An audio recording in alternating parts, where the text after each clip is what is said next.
So I'm revisiting one of the figures that I customized earlier this year because I figured it had a few details missing. Besides, I decided to accessorize it, and if you have the Gorilla Grodd, you know he was just bare bones.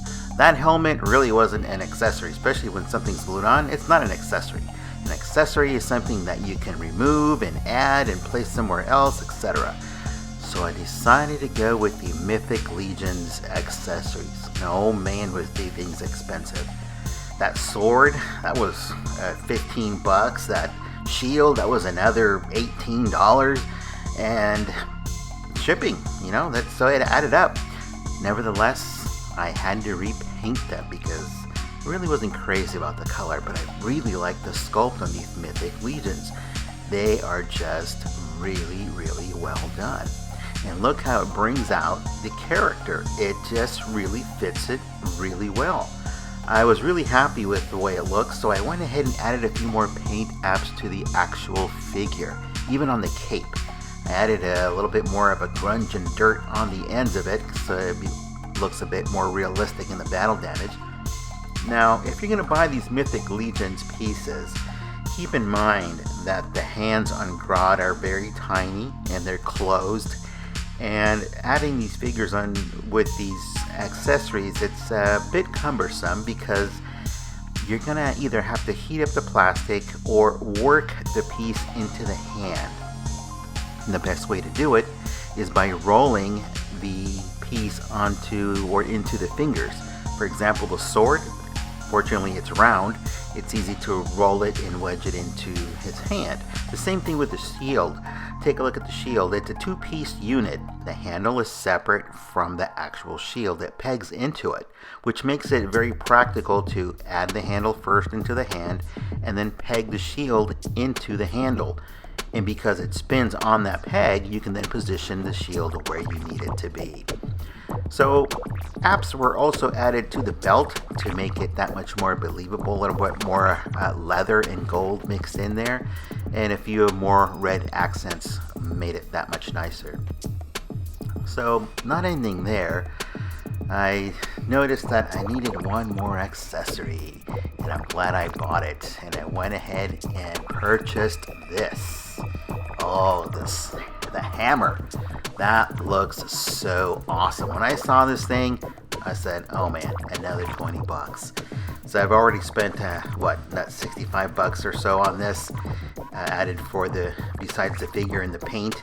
So yeah, it's gotten a little expensive, but it's been a blast. And I'm so glad I got this thing. Same thing on this.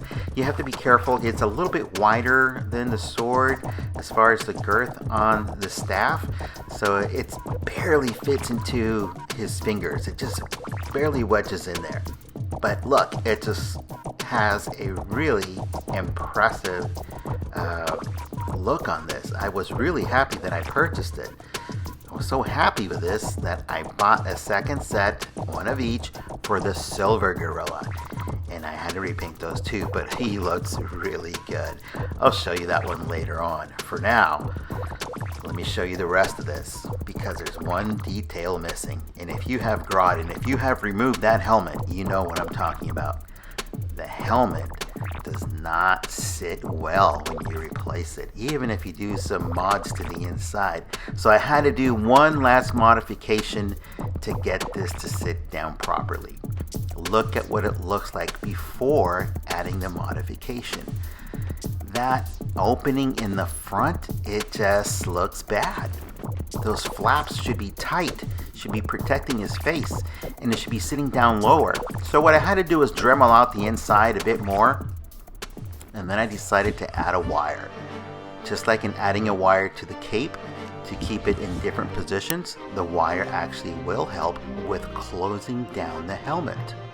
So let me show you how I achieved that. And it's really a very simple mod. Anybody can do it. So let me show you what it looks like before. Just looks kind of sloppy, and this is not good. I can't live with this. I have to fix it, especially since it's for me. It's gonna be on display. See how it looks when you close it? It looks so much better.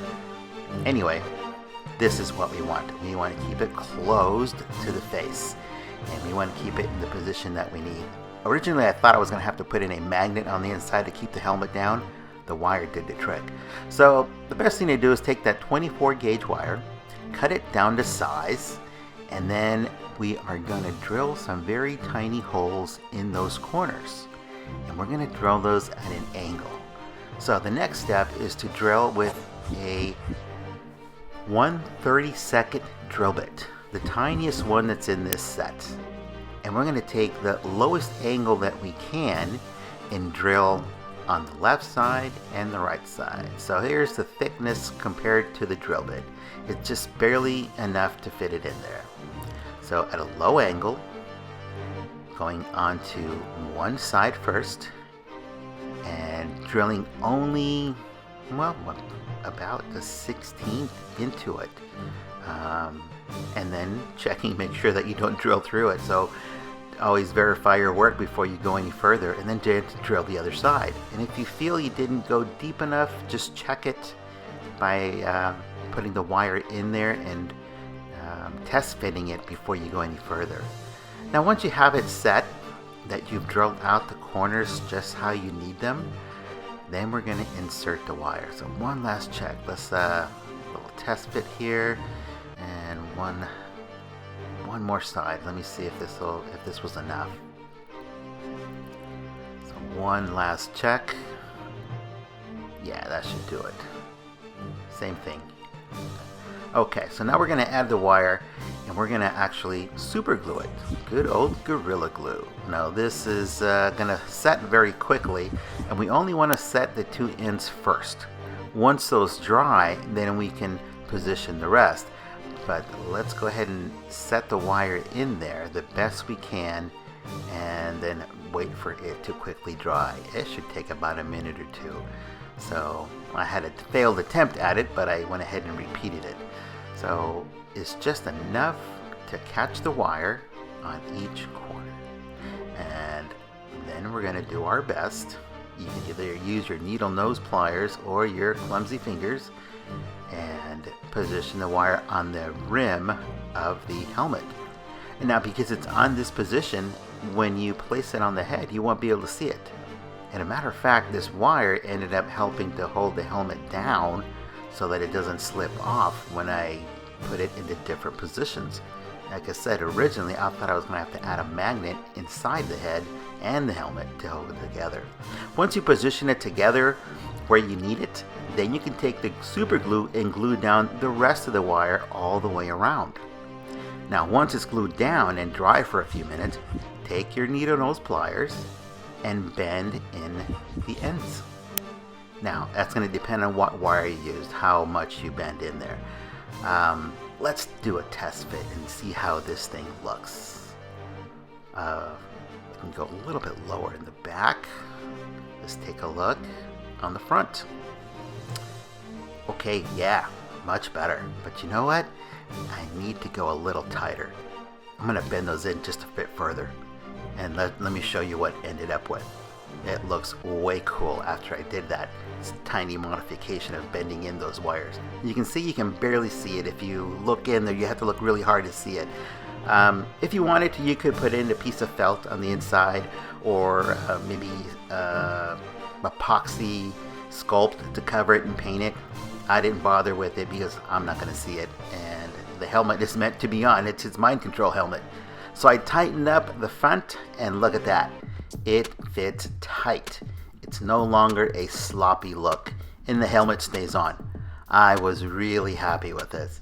So not only this, but now the figure really comes together. So I'm going to leave you with the rest of this video. I hope that you like it, even though it's a revisit to one of the ones I've finished already. If you like it, comment, like, subscribe, and of course share it. But most important, don't forget to keep customizing.